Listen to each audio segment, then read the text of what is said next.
out our shirt on Teespring.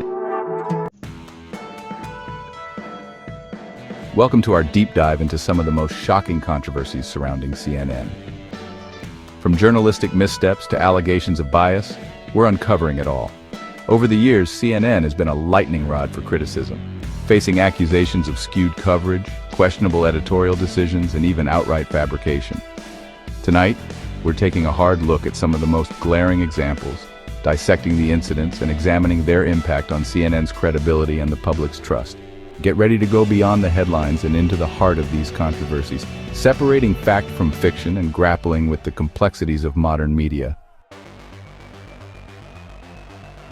The 2023 Israel-Gaza conflict put a harsh spotlight on CNN's coverage of the region, drawing intense scrutiny from various quarters. Critics, including some within CNN itself, accused the network of presenting a biased narrative, one that favored Israel and downplayed the plight of Palestinians in Gaza. This criticism wasn't just limited to external observers, but echoed within the halls of CNN. Every action by Israel, dropping massive bombs that wipe out entire streets, its obliteration of whole families. The coverage ends up massaged to create a "they had it coming" narrative, a CNN staffer confessed to The Guardian. This manipulation of narrative has led to a significant erosion of trust among viewers. Adding fuel to the fire, The Intercept published a leaked memo from a senior CNN director.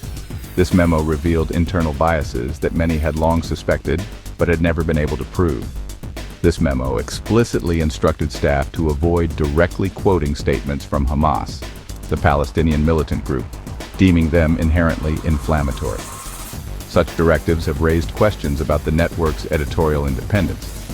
This directive, however, seemed to apply selectively, further complicating the network's stance on impartiality.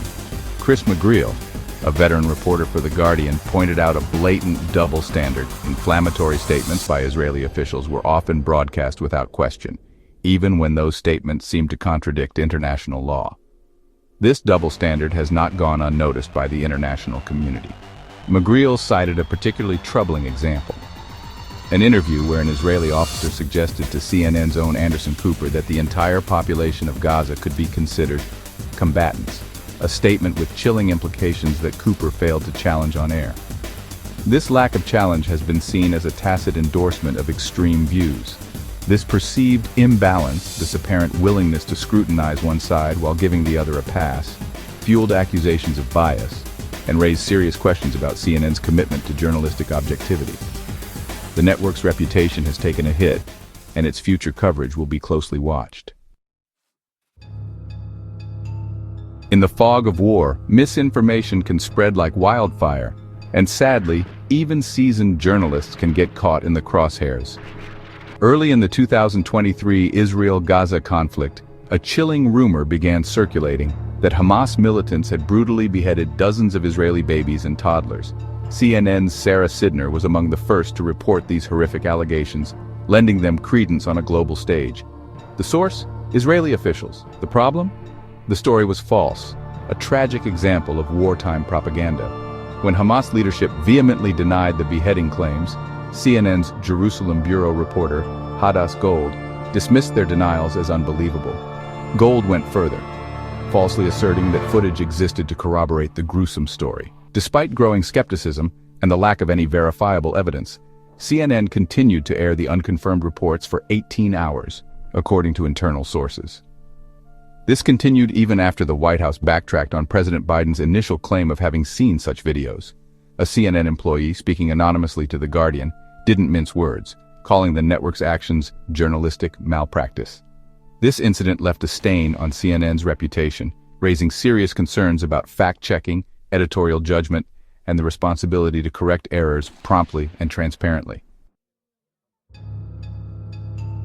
In September 2024, CNN found itself embroiled in yet another controversy, this time centered around accusations of anti-Semitism against U.S. Representative Rashida Tlaib.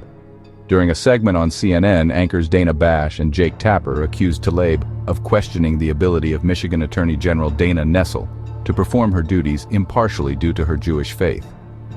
Tlaib, a vocal critic of Israel's policies, had been critical of Nessel's decision to prosecute pro-Palestinian protesters at the University of Michigan. However, A closer look at Tlaib's interview with the Detroit Metro Times, where she made her remarks, revealed a crucial detail. She had never mentioned Nessel's religion or linked her criticism to Nessel's Jewish identity. Despite this, the false accusation amplified by CNN's platform gained traction. Jewish insider and Jonathan Greenblatt, CEO of the Anti-Defamation League, were among those who initially echoed the claim. Facing mounting criticism and scrutiny, Tapper eventually admitted to misspeaking, acknowledging the error. Bash, for her part, issued a clarification on her show. The damage, however, had been done. The incident highlighted the dangers of rushing to judgment, the potential for media narratives to perpetuate harmful stereotypes, and the need for rigorous fact-checking, especially when dealing with sensitive and complex issues. In December 2024, as the Syrian regime teetered on the brink of collapse, the world watched with bated breath. CNN sent a team led by veteran international correspondent Clarissa Ward to report from the war-torn nation, aiming to provide an inside look at the human cost of the conflict. Ward and her crew gained access to a prison in Damascus, where they encountered a man locked in a room, a scene that promised to reveal the harsh realities of the regime's brutality. He identified himself as Adel Gerbal, a civilian, and claimed to have endured months of solitary confinement and torture, deprived even of sunlight, painting a grim picture of his suffering. The report, with its stark imagery and harrowing account, sent shockwaves around the world, drawing immediate and intense reactions from viewers and human rights organizations alike. However, almost immediately, doubts began to surface, casting a shadow over the initial impact of the story. Critics pointed out inconsistencies in the story, questioning the authenticity of the man's account and the circumstances of his imprisonment. Gerbal, despite his alleged ordeal, appeared surprisingly well-groomed and healthy for someone who had supposedly suffered prolonged torture and deprivation, raising further suspicions. As suspicions mounted, a very different picture emerged, one that would challenge the credibility of the entire report. The man in CNN's report was not Adel Gerbal, the civilian he claimed to be, but rather someone with a very different background. His real name was Salama Mohammed Salama, a first lieutenant in Assad's Air Force Intelligence Directorate, a revelation that turned the story on its head. Further investigation revealed that Salama had been incarcerated for only a month, not months, on charges related to extortion, not political dissent, contradicting his earlier claims. CNN, facing a firestorm of criticism, was forced to admit they had been misled, a significant blow to their reputation. The network vehemently denied accusations of staging the report, but the damage was done, and the trust of their audience was severely shaken. The Syrian prison story raised serious questions about CNN's vetting processes, its reliance on sources in conflict zones, and the potential for manipulation in tightly controlled media environments, highlighting the complexities and dangers of war reporting. Let's circle back to the 2023 Israel-Gaza conflict, and a particularly troubling aspect of CNN's coverage: the network's internal guidelines on reporting Hamas statements. This issue has sparked a significant debate about media ethics and the role of journalism in conflict zones. The Intercept, known for its investigative journalism, obtained and published a leaked memo from a senior CNN director. This memo has since become a focal point in discussions about media bias and censorship. This memo, in stark terms, instructed staff to avoid directly quoting statements made by Hamas, the Palestinian militant group that controls Gaza. The directive was clear and left little room for interpretation. The reason given: Hamas statements were deemed inherently inflammatory. This rationale, however, has been met with considerable skepticism and criticism. This directive raised immediate red flags, particularly among journalists and media watchdogs.